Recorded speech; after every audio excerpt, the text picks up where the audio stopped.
किसी भी लोकतांत्रिक देश के लिए लोकतंत्र को जिंदा रखना सबसे बड़ी चुनौती होती है। कोई सरकार जब सत्ता में आती है और वो सबसे ताकतवर होने का रास्ता अपनाती है तो इसमें लोकतंत्र या यूं कहें कि लोकतांत्रिक मूल्यों को ताक पर रखा जाता है। नागरिकों के अधिकारों को ध्वस्त किया जाता है और आम लोगों पर एक शासन का पहरा होता है जिसके साए में लोकतंत्र महज नाम का लोकतंत्र होता है। भारत दुनिया में सबसे बड़ा लोकतांत्रिक देश है। भारत के लोकतांत्रिक प्रणाली को दुनिया मानती है, लेकिन यही दुनिया साल 1975 में लगी आपातकाल यानी कि इमरजेंसी को याद कर भारत को ताना भी देती है।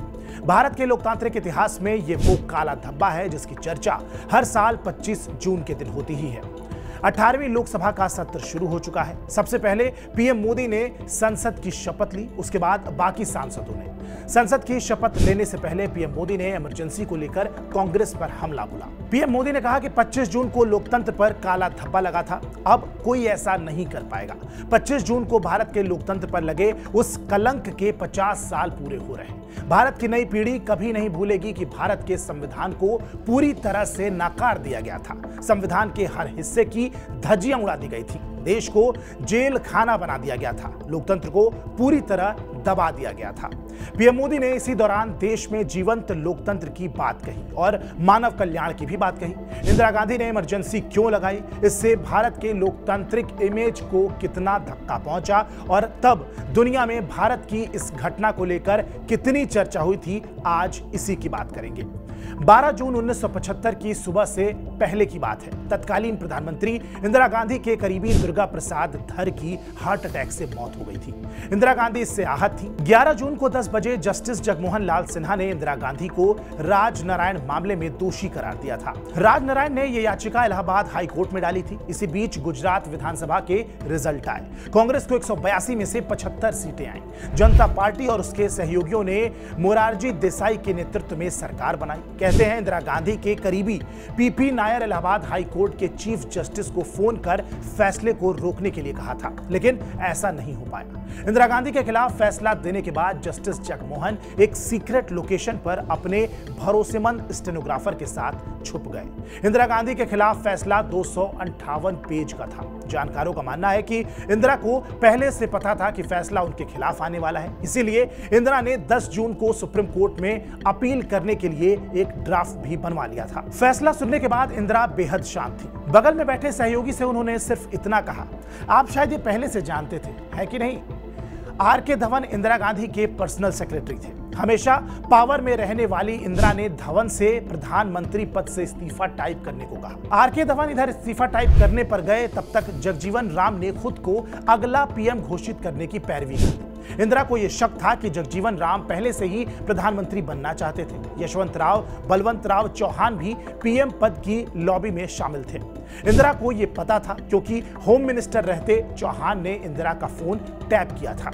इंदिरा यह भी जानती थी कि अगर इन दोनों नेताओं में से कोई एक भी पीएम बन गया तो वो दोबारा कभी पीएम नहीं बन पाएंगे। यह सब चल ही रहा था कि इस बीच संजय गांधी की एंट्री हुई और सब कुछ एकदम से बदल गया। बहरहाल देश में इमरजेंसी कैसे लगी, आइए इस टाइमलाइन को समझते हैं।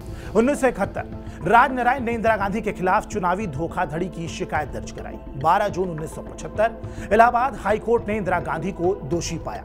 24 जून 1975 सुप्रीम कोर्ट ने इंदिरा गांधी के खिलाफ फैसला दिया। इंदिरा की सांसदी चली गई। 25 जून 1975 इंदिरा गांधी की सलाह पर राष्ट्रपति फखरुद्दीन अली अहमद ने देश में इमरजेंसी की घोषणा कर दी। 26 जून 1975 इंदिरा गांधी ने ऑल इंडिया रेडियो पर राष्ट्र को संबोधित किया। सितंबर 1976 संजय गांधी ने दिल्ली में बड़े पैमाने पर जबरन नसबंदी कार्यक्रम की शुरुआत की।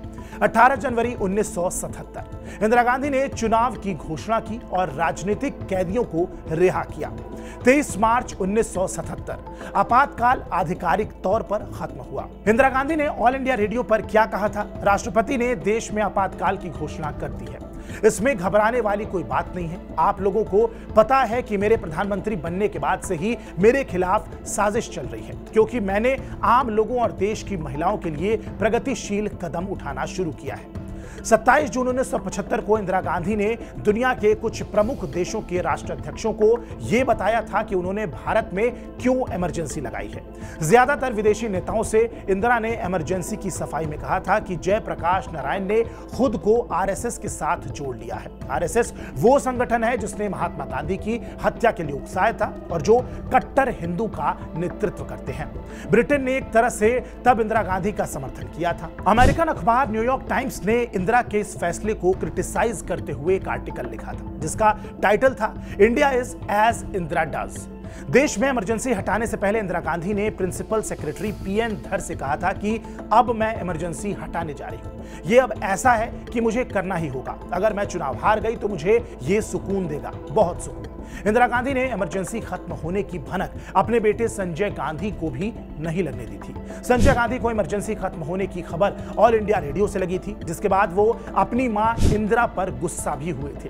पीएन धर की किताब इंदिरा गांधी दी इमरजेंसी एंड इंडियन डेमोक्रेसी से इमरजेंसी के ये तमाम किस्सों को लिया गया है। हम सब जानते हैं कि इमरजेंसी को भारत के लोकतंत्र में एक काले अध्याय के रूप में याद किया जाता है।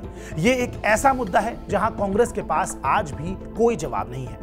हर बार कांग्रेस को इमरजेंसी में घेर लिया जाता है। आपातकाल को लेकर देश को गर्त में ले जाने की बात की जाती है, जैसा कि 18वीं संसद के पहले सत्र की शुरुआत से पीएम मोदी ने किया। बहरहाल इस वीडियो पर आपकी क्या प्रतिक्रिया है हमें कमेंट बॉक्स में जरूर बताएं। बाकी देश और दुनिया की तमाम बड़ी खबरों के लिए आप सब्सक्राइब कीजिए टीवी 9 डिजिटल। नमस्कार।